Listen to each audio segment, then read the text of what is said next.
서대문구의 연세로에는 주말에 한해 차 없는 거리가 시행돼 왔는데요. 지난달부터는 금요일에도 차 없는 거리가 확대 시행되고 있습니다.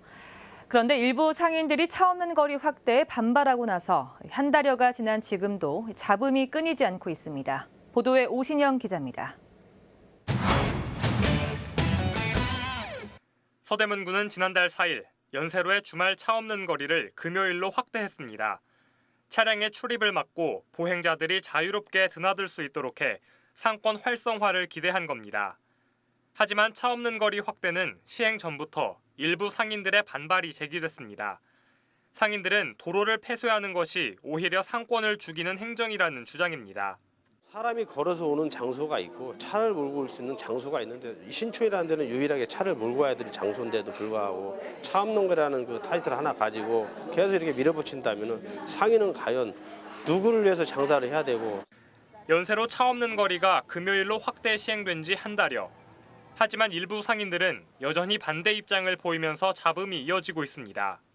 서대문구청은 수치를 제시하면서 사업이 성공적이라고 말합니다. 반대로 신촌의 주민과 상인들은 그 숫자를 믿지 못하겠다고 주장하면서 반대 근거를 제시합니다. 장사가 안 돼요. 생계의 위협을 갖고 있으니 확대를 멈추고 대안을 마련하고. 서대문구는 일부 상인들의 의견일 뿐 대다수의 상인들은 차 없는 거리를 반기고 있다는 입장입니다. 지난 2010년부터 토론회와 담당 공무원의 실사를 거쳤고 상인과 주민들의 의견 수렴 절차도 진행했다는 겁니다. 본래 사업 취지와 목적에 반하는 소수 반대 의견은 그 이유를 납득할 수 없을 뿐만 아니라 의견의 근거 또한 각종 현황 및 분석 자료와 비교할 때 타당성이 매우 부족한 주장으로 판단됩니다. 결코 상인이 배제되거나 시민이 배제되지 않았다. 연세로 확대 시행뿐 아니라 주차 공간 부족에 대한 문제도 제기되면서 공방은 이어졌습니다. 신촌을 가겠느냐? 저는 가고 싶지 않습니다. 가장 큰 이유는 주차가 불편해서 못 가겠습니다.